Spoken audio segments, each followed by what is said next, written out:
Thank you, everyone. My title recently changed at the Maricopa Community Colleges. I'm now the civilian astronaut in residence for them. And so I'm going to talk to you today about my space story, and it's a real pleasure to be here to share how I ended up in front of you wearing this. And how, what does that mean for me as an educator going to space? And so just to give you a little bit of background about me, I'm a geoscientist. I have, they said it already, a bachelor's in environmental science, and I have a master's in geology, ASU, Sun Devils in the house, and my PhD is also from ASU in curriculum instruction, science education. I'm also an explorer. I recently got the honors of being named to the Explorers Club 50 this past January, and thinking about how, as a geoscientist, I've been able to travel around the world and not only engage in real-world problems that affect people and nature, but also how do I bring that back to the classroom and inspire students with that. I've been a researcher looking at how I can advance human spaceflight, being an analog astronaut, and looking and voluntarily participating in giving my knowledge and my body to people like T. Wu, Dr. T. Wu, so she can find out what happens to us when we live in these extreme environments. But now I'm also a civilian astronaut going to space, and we'll talk about that in a minute. But one of the things that I'm very proud of is the fact that I've been an educator for 21 years, just finishing my 21st year at South Mountain Community College, part of the Maricopa Community College system. And what that's enabled me to do, it's enabled me to mentor a lot of students along the way and inspire them to think about how they can use their unique strengths to go out there and make a difference in our world with whatever their passion is. And then over the last 21 years, I've learned to use my voice and become a science communicator and think about how science, technology, engineering, and arts, along with mathematics, comes together to inspire us, but also propel us forward in innovation with technology and advancements that we see around us every day. So my Space to Inspire story begins on the island of Guam. Has anybody here been to Guam? All right, we got a couple of people who have been to Guam. And so what's interesting about that is most people, when they think of Guam, they think of military. So the people who raised their hand, was it because of military? Yes, for one, and the other person's like, no, not military. For me, it was because of my father. We were on Guam from 1966 to 1970 because my dad was working at the NASA tracking station for the Apollo projects. And so when Neil Armstrong took those famous first steps on the moon, I was born 8.5 months later. So I like to think of myself as a moon landing celebration baby. Because, I'm the youngest of 4, and we all know that. And so I came along, and the thing about it that's interesting is that after I was born, that's when my dad left working for Bendix Corporation at the time, and his NASA story, but he brought with him all of this memorabilia that he'd gotten while he was working for NASA, including Neil Armstrong's autograph. So I grew up with on my dad's office wall, all of this amazing kind of like certificates to him. And this was one of the prized things that me and my siblings got to see, was this Neil Armstrong autograph to my dad that said, hi, Ed, thanks for all the help. And it was interesting because I'm going to talk about how I also lost my father to lung cancer. He was 48 at the time. I was 19. And the impact that had on me when you don't appreciate your parents until you're an adult. Because as a kid, they're just your parents. You're like, oh, that's great. But then when you become an adult and you're like, wow, my dad and my mom were really cool. My dad did some really cool things. And it was interesting to think back and look at all the NASA archives and all of the footage from the Apollo era and think to myself, well, where's my dad? Where's my dad? Where are people that look like my father? And it wasn't until the movie Hidden Figures came out that I was like, oh, my dad was somewhat of a hidden figure. Not only was he on Guam, this remote island, but we just didn't see people of color, even though they were there contributing to the advancement of human spaceflight and putting humans on the moon. We didn't get to see that. And it's interesting to be in this situation now with me going to space and my father's legacy and how it all began. And so here, who in this room wouldn't mind being, or thought about when they were a kid, being an astronaut? Raise your hand if you're like, oh, yep, I want to be an astronaut. Who would go up right now if given the chance? Right. So this was my dream. As a kid, I saw it through the lens of the military because that's the era that I grew up with, the right stuff. And I thought, okay, if I become a military aviator, then that's my path to becoming an astronaut.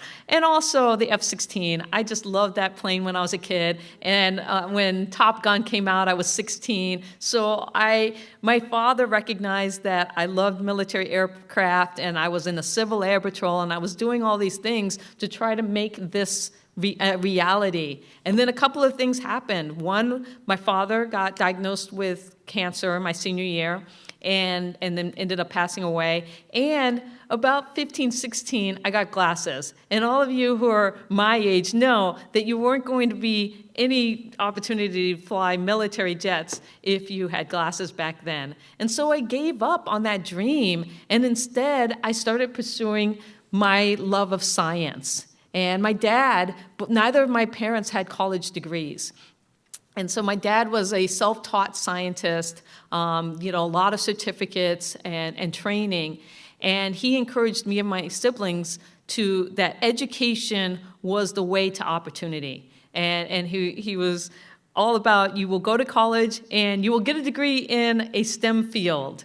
And so me and all of my siblings, we actually all went to college and we all have degrees in STEM. And for me, the big thing was geology and becoming a geoscientist. And I just have always had a passion for our planet and how it works and the systems that interact and how humans interact with those systems. But I really found my calling when I was at Arizona State University because I showed up and they gave me, the first week that I was there, they handed me a lab manual and a teaching schedule. And I was there for my master's, and they said, here's your class schedule, go teach. And I said to him, I go, well, I don't have a degree in geology. I think I took one class in undergrad in geology. They're like, hey, you'll be fine. And so I walked into the classroom and I taught, and I realized the light bulb went off. I said, oh, I want to be a professor. I want to be a college professor. I want to go out there and make an impact. And so right after I got my master's, I started teaching at South Mountain Community College. Does anybody know where South Mountain is?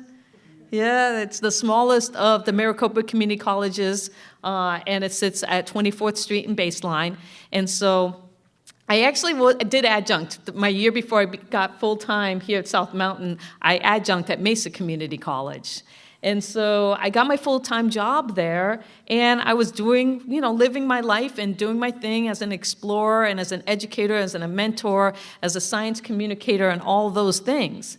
And then 2008, so this is a good almost 20, I've been teaching in the community college for over a decade, and I get an email saying, hey, NASA's looking for astronauts, you should apply. So a friend of mine thought that I would make a good astronaut the call came out in 2008, and then the class was announced in 2009.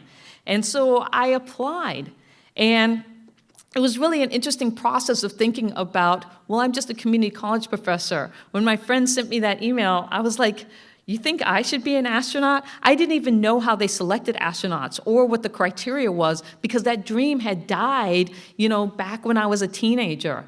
And so I looked at the qualifications and I realized, wow, I had most of the qualifications. I had my PhD. I had traveled and taught around the world. I had my pilot's license. I finally, after I got my PhD from ASU, I had always wanted to fly when I was a kid, so I went and got my pilot's license. And then I was also scuba certified from being a geo explorer. And I sat there and I thought, well, NASA would never take me. They don't know who I am. I didn't go to some big Ivy League school, and all of these kinds of things go in your head, through your head, this imposter syndrome voice. But then my dad's voice kind of comes in there and says, what are you doing? Why are you talking yourself out of opportunity? Because I knew that if he was around, that's exactly what he would have said. Apply and see what happens. And so I applied for the 2009 astronaut selection process, and out of that, there was about 3,500 applicants that year. And then NASA breaks it down to the qualified. Do you actually meet the minimum qualifications? And then from that, they give you the highly qualified. And from the highly qualified, they determine how many they want to bring to Johnson Space Center for first round interviews. And in that time, they brought 110 of us. And this was the class that I came down with for the first round interviews. And what's interesting is that some of you might recognize her. It's a little dark, but that's Jessica Meir next to me right there. And then this is also another astronaut. Jessica did not get selected in 2009, but she got selected in 2013. And then Mark got selected in 2009. But they bring us all together. And, the first thing that people ask you when you're in a situation like this with all of these amazing people is, what do you do? And you've got medical doctors and fighter pilots and these incredible researchers. And it was a really interesting learning experience when I said, well, I'm a community college professor. I want to be an educator in space. I want to follow in Krista McAuliffe's footsteps and teach from space. And having that confidence to go in and be like, the community colleges have amazing people, and not only do we produce amazing students, but the faculty and the staff that are there are also doing amazing things. And I think that that's one of the things that, for me, this was one of the confidence builders, was that I am a community college professor, and I am doing amazing things out there and being able to share that with the world and let people know that. And so then you go away and you wait to see whether you're selected to be a finalist. And so I was selected. I got the call to come back to Johnson Space Center for a week. And my good buddy, Jim, where are you, Jim? A lot of you don't know, but that's when I met Jim Rice. Dr. Jim Rice was a finalist with me in the 2009 astronaut selection process. And so we went down and spent a week at Johnson Space Center together getting probed. And then you wait, and you wait, and you wait, and you wait for this yes/no phone call to come out. And even though it was a no phone call in the end for me, they selected, in the end, only 9 people out of the final 47. It was a life-changing moment because it taught me not only about myself and the things that I wanted to do, but it rekindled my love of human spaceflight. And so from there, what I did was, even though that chapter of NASA had closed, I didn't get selected. Keep in mind, at that time, I was 39 years old in 2009. And the only female that had been taken past the age of 40 was Barbara Morgan. And so how many of you know who Barbara Morgan is?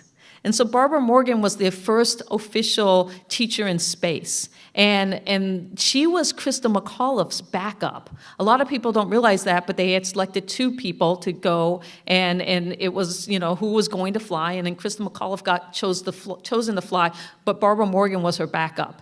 And Barbara worked really hard and fought to get back into the astronaut corps, and she ended up flying and being the first teacher in space.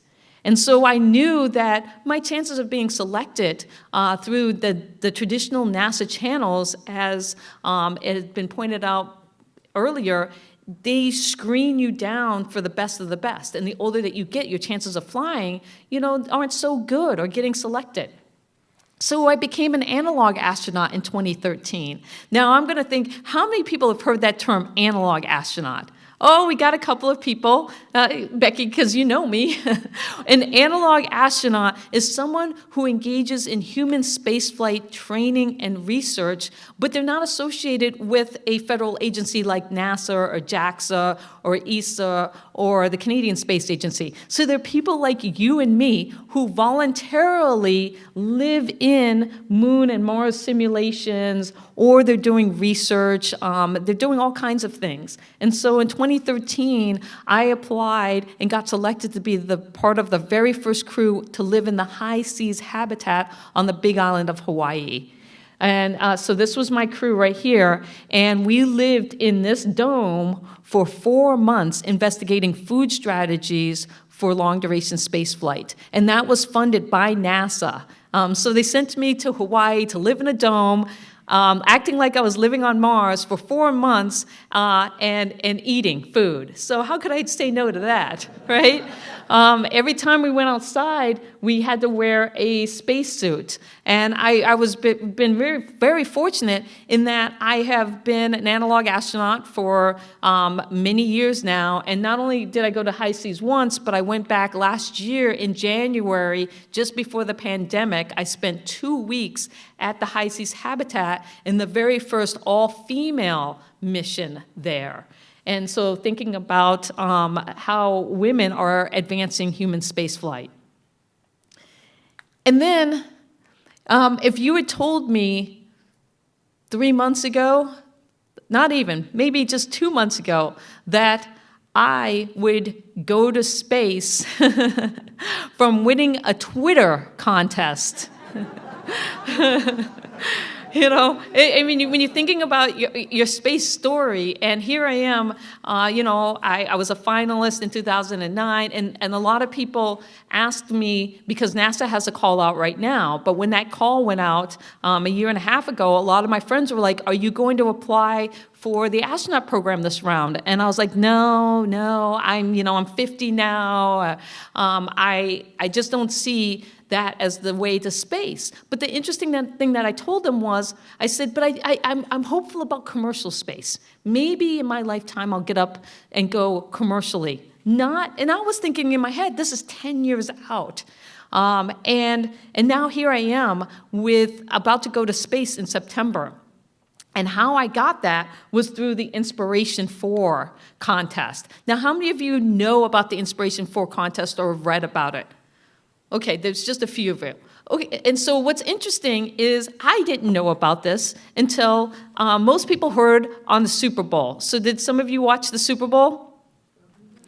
During the Super Bowl, there was an ad that came out saying that you could win a seat to space as part of the Inspiration 4 team. Now, 2 of the 4 seats were already taken, and one of them was by Jared Isaacman, and Jared has been very successful as a business person, and this is something that he wanted to do, go to space, so he bought a Dragon capsule, basically, SpaceX Dragon capsule with 4 seats, and he said, I'm gonna take that first seat, and we're gonna do good with this mission, and we're going to raise money for St. Jude. And so he picked somebody from St. Jude, a childhood cancer survivor, and I'm going to show a picture of Haley in a minute, as the second person to go. And then he said, you know what I'm going to do? I'm going to give those last 2 seats to people. Anybody who's a U.S. citizen, you can, try to get these 2 seats. And one of them was the generosity seat. And so on the Super Bowl, he announced that this was happening. And so I didn't watch the Super Bowl, but I had friends who emailed me and said, hey, you can win a seat to space if you give to St. Jude. There's a seat called the generosity seat. If you donate, then your name goes into the running for winning a ticket. So I was like, wow, this is great. I can do this. And so the contest was the month of February. And I happened to be on Twitter, social media. Anybody else on Twitter? A few people that's on Twitter. And halfway through February, I see a video that a friend posted that was for this prosperity seat. And I was like, what? There's a second seat? So I did some digging. And I learned that you could win the other seat by doing two things. One, you had to open a shop on the Shift, it's called the Shift4 shop platform. And so that's one of Jared's businesses. And you had to open up a shop, show your entrepreneurial spirit, and open up a shop. And then the second thing was you had to create a 2-minute and 20-second Twitter video.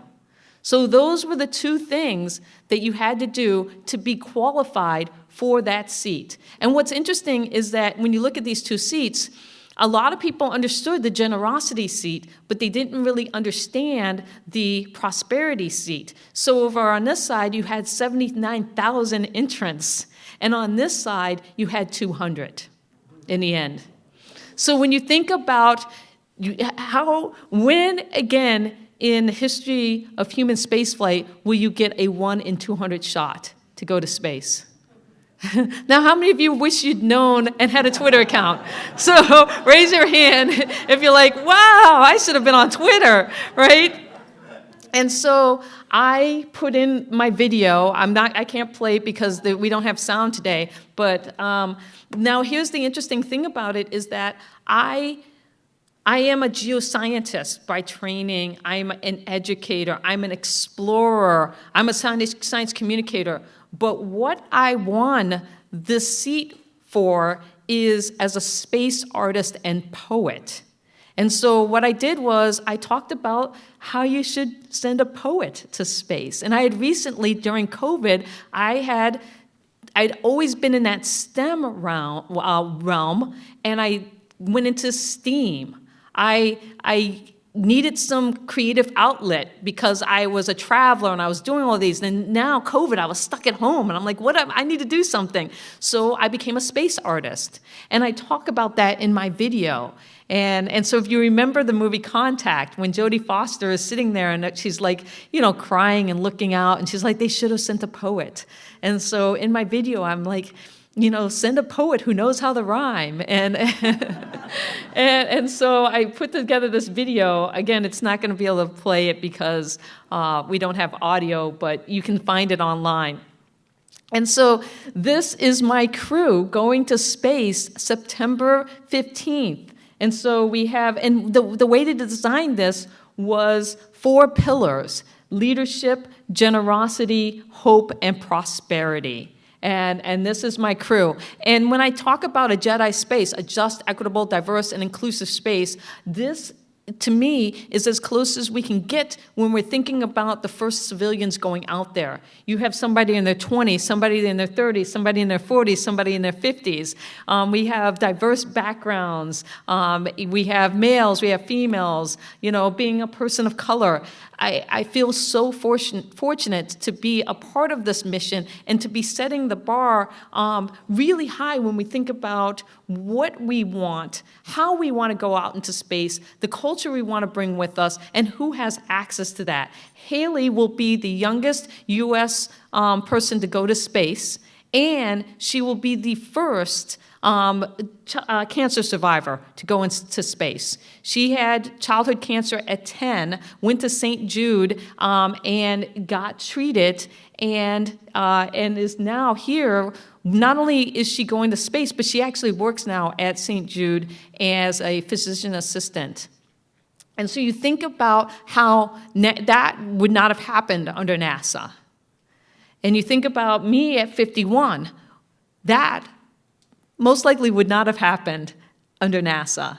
And so these are things that when we think about this new space and a Jedi space, and those people who raised their hand and said, yeah, I would go now. How do we get access? How do we open it up? So when we say space is for everyone, it truly is for everyone.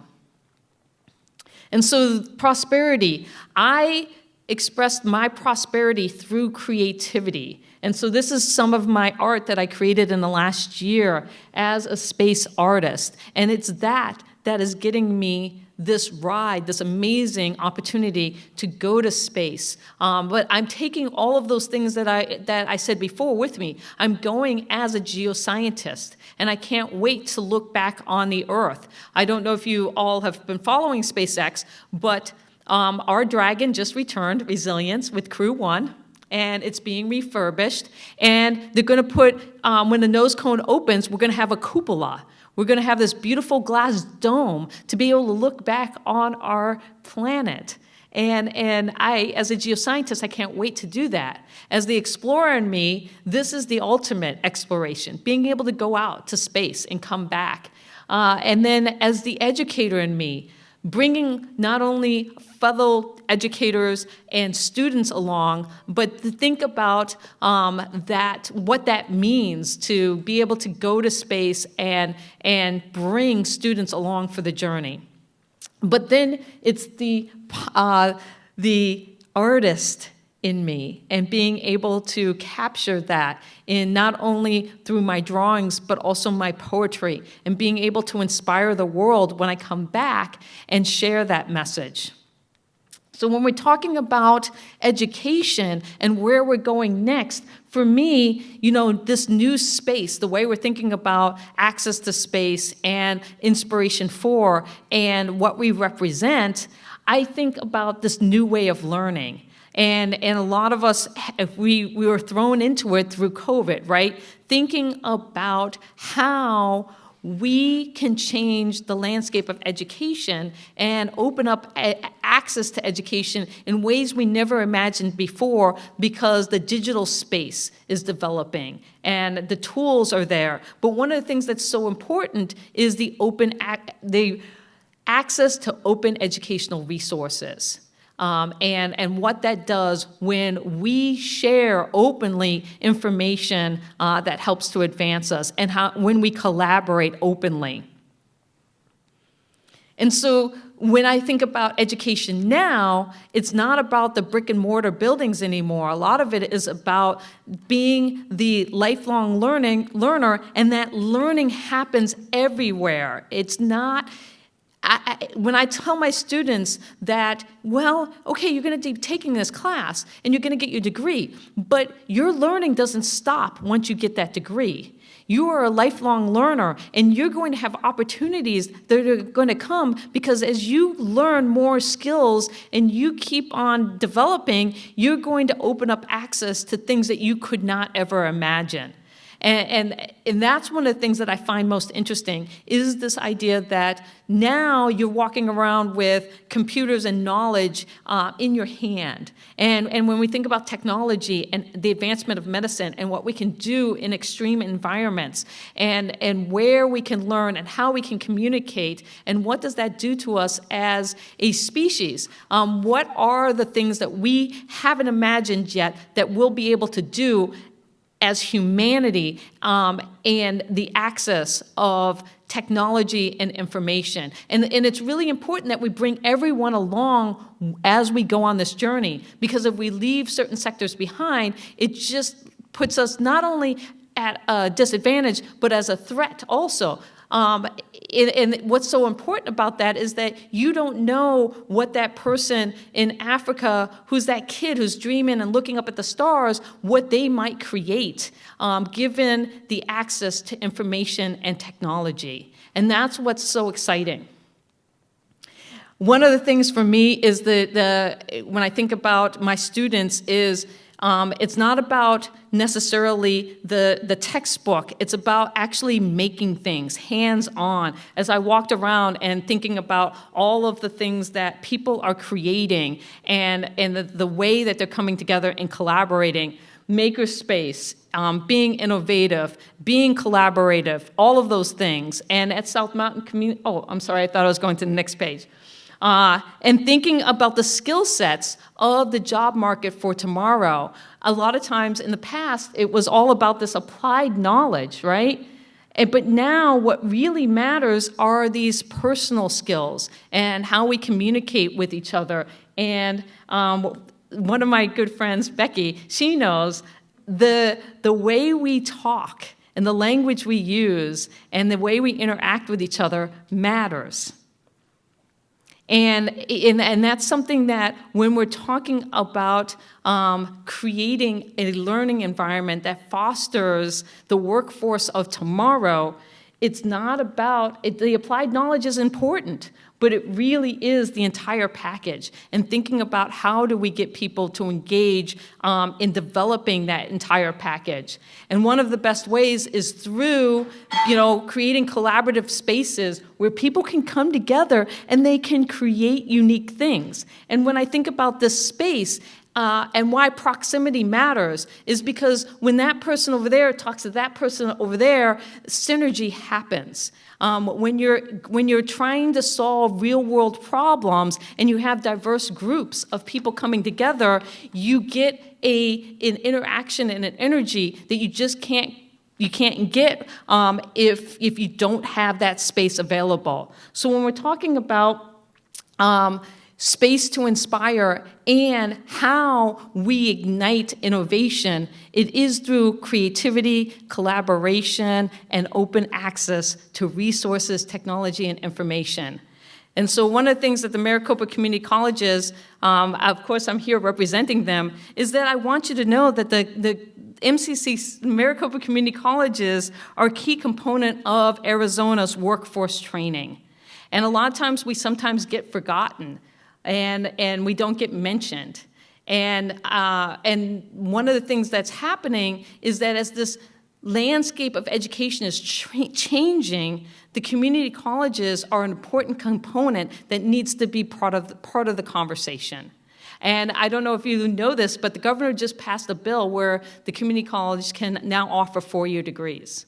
And so when we think about what does that mean for the future of Arizona and workforce development, there are things coming down the pipeline that if we don't all work together, and we're talking not only K through 12 and higher education in a sense of our research institutions, ASU, U of A, NAU, but also the community colleges have to be a key part of that. Because when we all work together, magic happens.